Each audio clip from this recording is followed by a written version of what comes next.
You're listening to The Wealth Advocates with finance experts John Mickelson and Patrick Jenkins. The Wealth Advocates simplify the financial world and show you how today's events could affect your financial health so you feel confident about your financial future.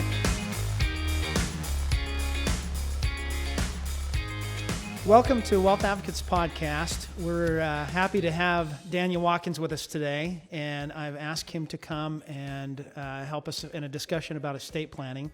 So we were just joking that today is the lighter topic of death.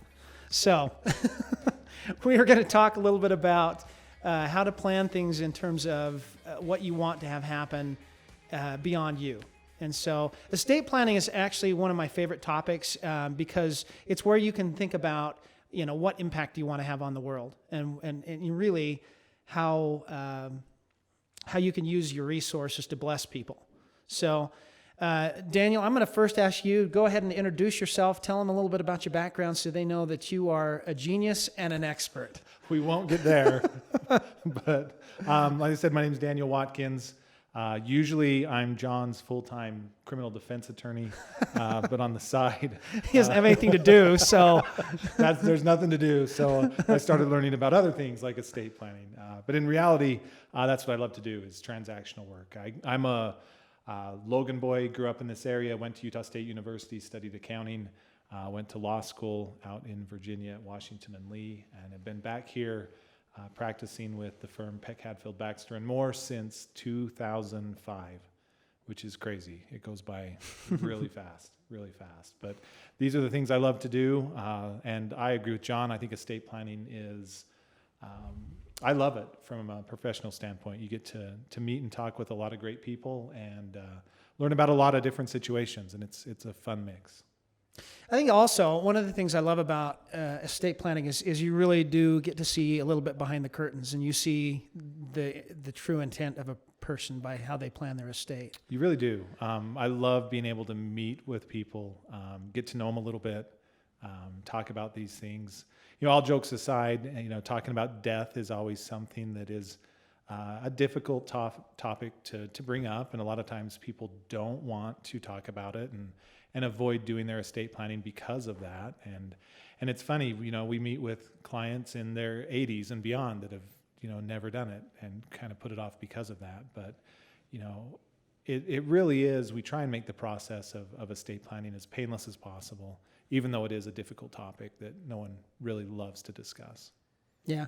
So in looking at, how things have evolved and changed in the last, say, 4 or 5 years, what have you seen change? What especially as it relates to, like, I don't know, it seems like a stagnant topic, but it really isn't. It really isn't. Estate planning, really over my career as an attorney, it's changed so dramatically just as far as with the focus. And a lot of that has been driven from the evolving nature of the estate tax, which is, a topic we're not going to get into a lot of detail on today. But, when I first started practicing, estate tax was a huge issue because of the extremely low threshold before it kicked in.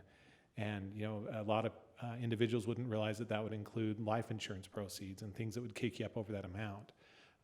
So then, of course, we had our first round of changes where it started to increase, and then the most recent changes that have happened have made it so that the what I really say is when a client comes in and they have an estate tax issue, the first thing I say is congratulations, because they've done well. Yeah. Because it really is at a point now where it doesn't impact most ordinary estates because just the high dollar threshold. Now, the impact that has is that it allows us to be more flexible. Yeah. With the planning. Less focus on the technical as far as with making sure that we have it in the right order to maximize the estate tax benefits, and more focus on clients' wishes and what they're wanting to do, and really making it a little bit more simple, which is always a positive.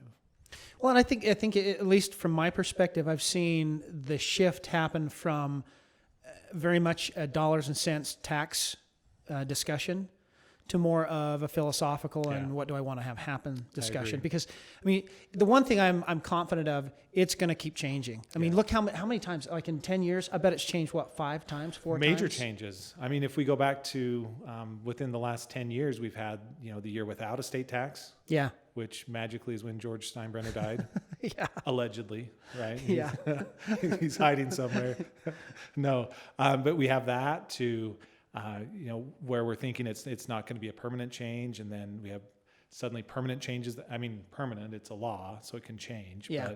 And then, currently we're under the temporary bump up that makes it a huge amount. Now, define that, temporary bump up. So the temporary bump up, I'm trying to remember, I think we're in year 3 Yeah. of that, where it was at a $5 million base per person that was indexed for inflation and had been changing, and that doubled during this temporary bump up. But, as with a lot of these revenue cutting laws, and it seems to impact taxes, and in particular state taxes quite often, if they don't have the requisite number of votes, it's not permanent.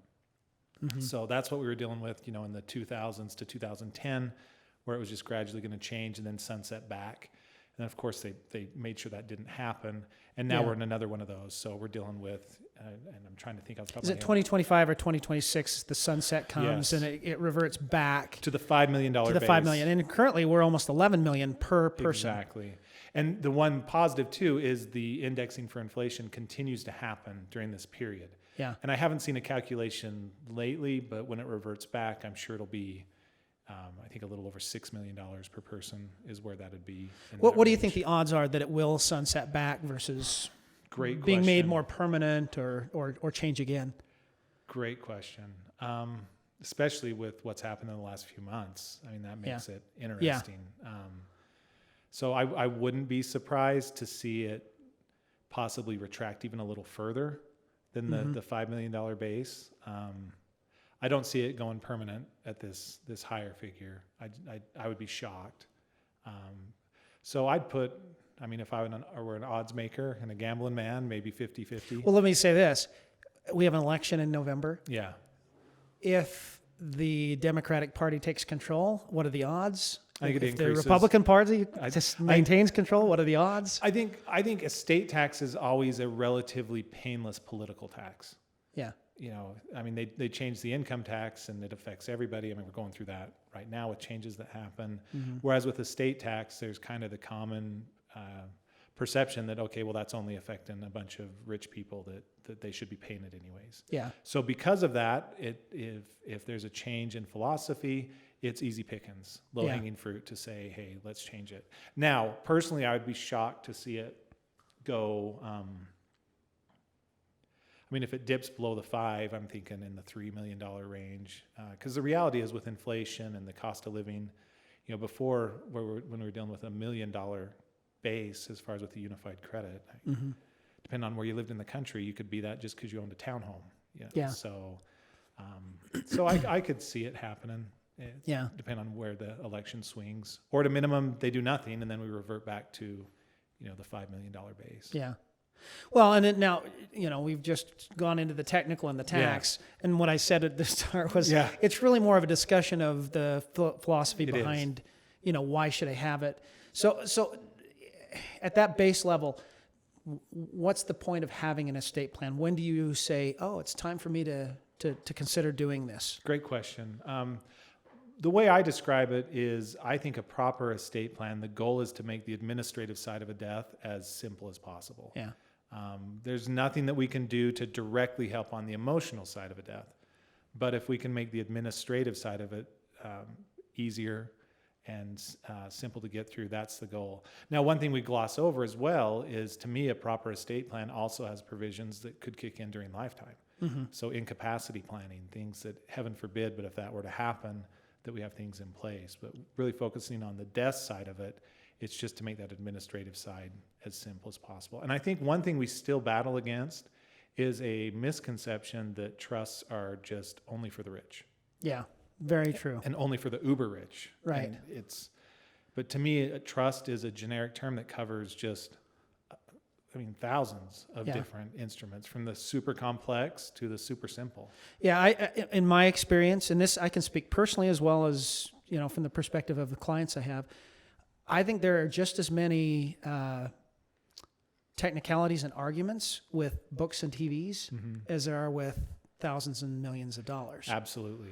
So I think that if it's well constructed, at least from what I've seen, is it solves a lot of dispute. It creates unity within families. Personally, I just think the cleaner you can make it. And I think the part of that, part of it is what you do.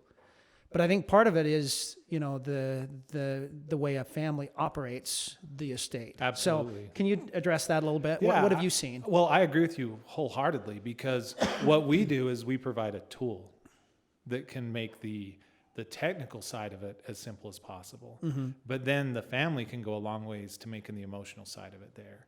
Unfortunately, there's no guarantee that things won't go bad as far as with the emotional side. But you probably see the same thing. The vast majority of the estates that are administered go great.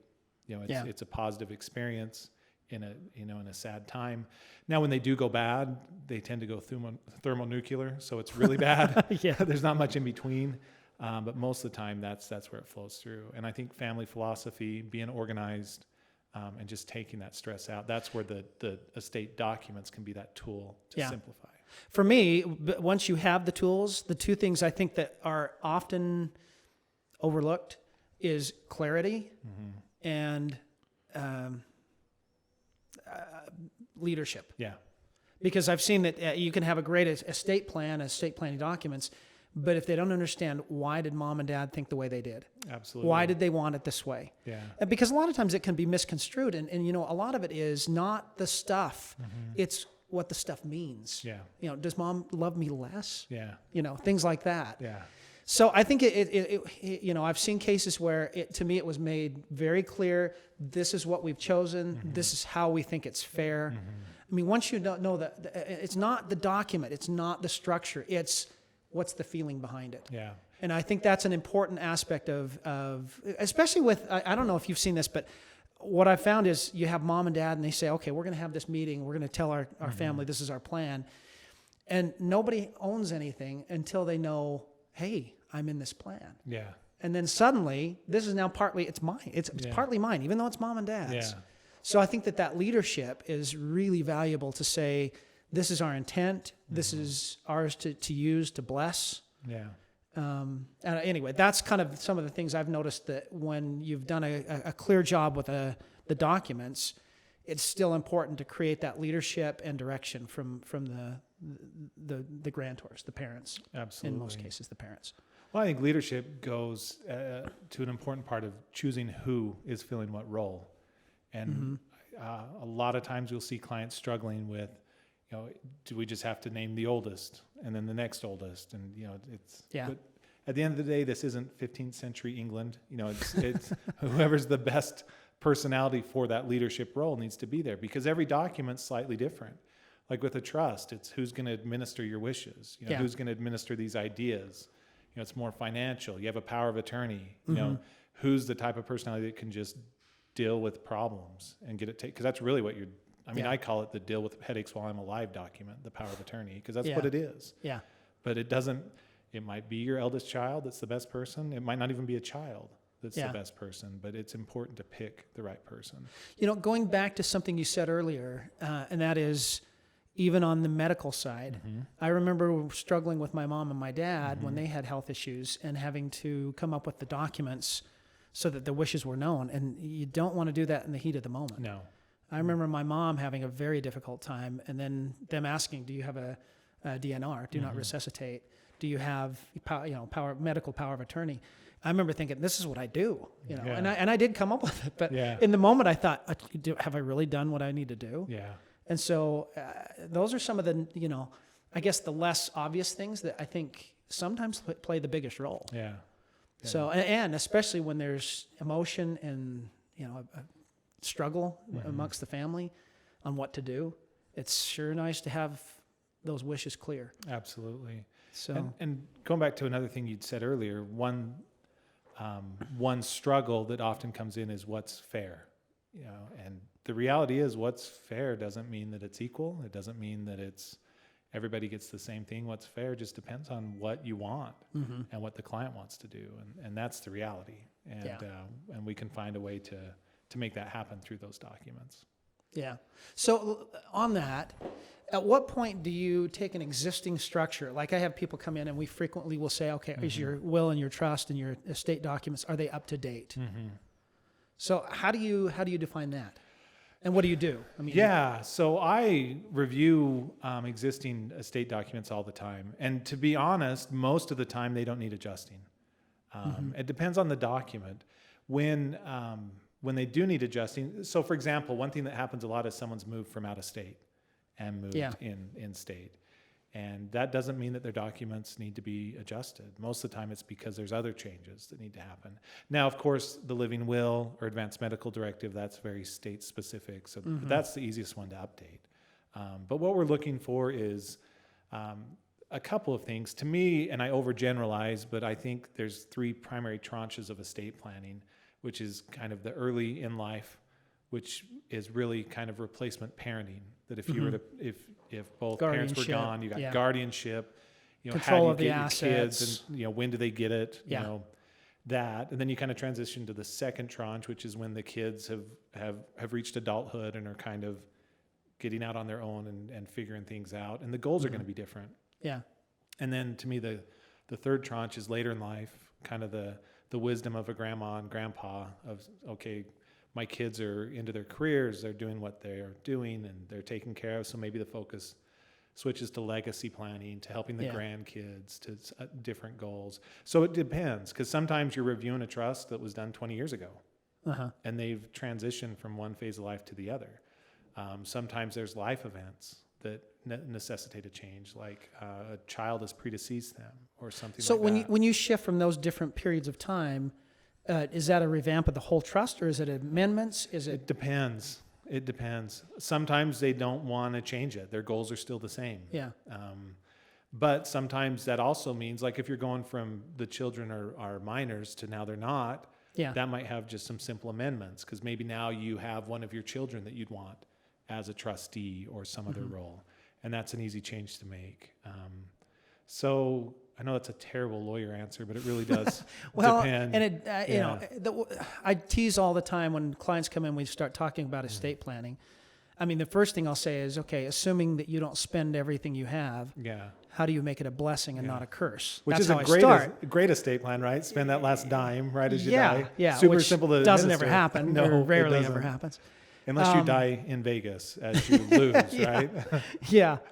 But, beyond that, then it's, looking at it and saying, how, and the other thing I joke about is saying, I don't want to hurt anybody's feelings, but everybody's family is weird. Yes. So look at your own weird family and say, how do I create incentives for good and discourage bad behavior? Absolutely. And I think so often clients will think that they're like the only weird family. Yeah. Or they're the only family that has, a black sheep in the family, or someone that's a problem, or someone that, is struggling with addiction, and so they can't inherit because it'd be a problem. If there's one lesson I've learned, is that we all have warts in our families. I'm the wart in my family. I'm sure of it. But it's just different challenges and different curveballs that we deal with. Yeah. So. Okay, so as you look at estate, you start defining what you want, and I think that does start with your core family and saying, how do I create what I want them to have? And remember, sometimes charity doesn't start at home. Yeah. And so that's where another aspect of this comes in, is how have you seen charitable planning dovetail into those motivations for good for the whole family, not just for the when people a in charge. client has charitable intentions, there are just an amazing array of tools that are available through estate planning, and ranging from charitable remainder trusts, whether a CRUT or a CRAT, that are amazing tools, donor advised funds. Had clients that have done things like, private foundations, which of course are a little bit trickier, more rules that are involved, but it's out there and it's a possibility. And even directives that a certain amount of an estate be set aside and donated to charities. Yeah. I've had a client that kind of did it informally that way, that, hey, this percentage of our estate needs to go to charities, and it's going to be charities selected by, our children, acting by a majority vote to try and get them in the loop. And then I know there's a lot of tools. Legally, we kind of provide the framework to flush it over, and then I know on your side, on the investment side, there's a lot of great tools to use that with. Well, and I think that's an important thing. When people look at how do we work together, I think they don't realize that that's really the structure. Is you create the structure, and then my job is to try to manage what's inside Absolutely. of it. We've seen.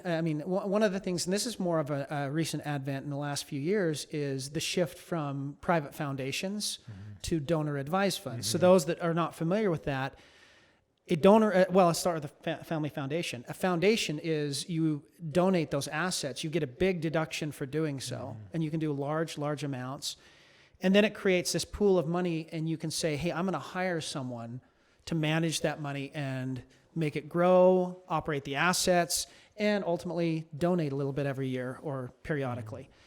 And so with foundations, you can actually hire and pay a salary to children or other people that you chose, but you also have to be scrutinized by the IRS. There's a lot more cost to setting it up and running it. So I've seen a lot of shift from family foundations to donor advised funds. Now, donor advised fund, you don't pay anybody. There's no operational roles. There's no family running it. It's just an account, and then you have people that control the account and make those donations. Now, and that's the structure we've chosen in my family. We have chosen to have a block of money put together in this account, and it is just an investment account. It's in investments. It goes up, it goes down.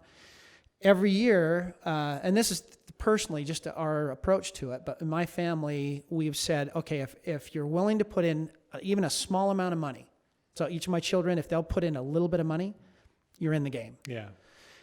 Then at Thanksgiving, we say, okay, don't touch the goose, only use the golden eggs. How much did it produce? How much growth did it have? And then we take that growth, and each of my children get to choose their own charity. And we split it 4 ways. And, great. My son chose the Rape Recovery Center of Salt Lake City. He's 25. My 8-year-old, he went to Disneyland and had his first exposure to someone that was homeless. Okay. His went to the homeless in Salt Lake. That was his little great. intent. But so that was rewarding for me. And it doesn't always work that well. But this year it was really fun because, seeing an 8-year-old kind of take an ownership role and trying to help somebody. That was really, really fun.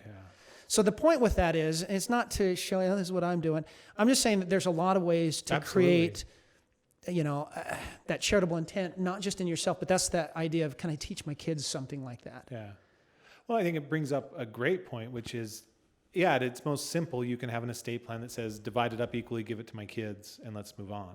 But you can also have it to set out goals that you want, or certain things, such as charitable intentions, such as, I know you and I have talked about examples where it's income matching, that money's set aside, and that the beneficiaries are able to match their W-2 income. So, trying to find that balance between getting something but still being motivated to work.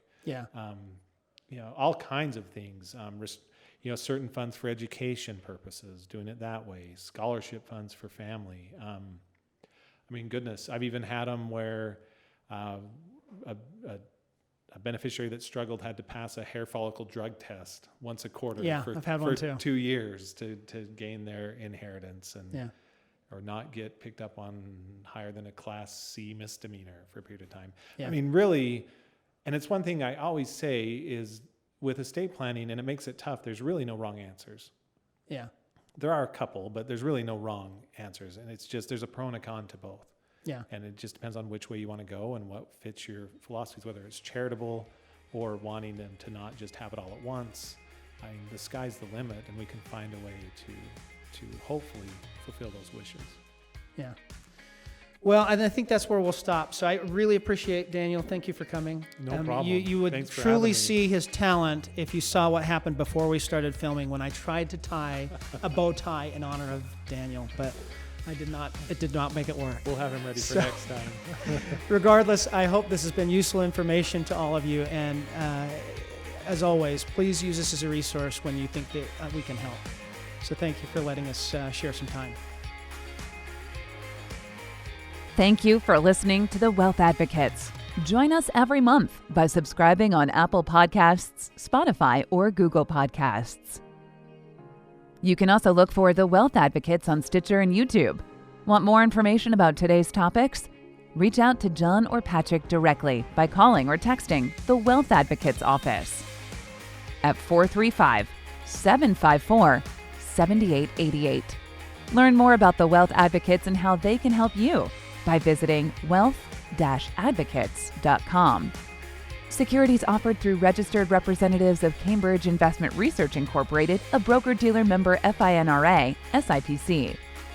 Member FINRA, SIPC. Advisory services offered through Cambridge Investment Research Advisors Incorporated, a registered investment advisor. Wealth Advocates and Cambridge Investment Research Incorporated are not affiliated.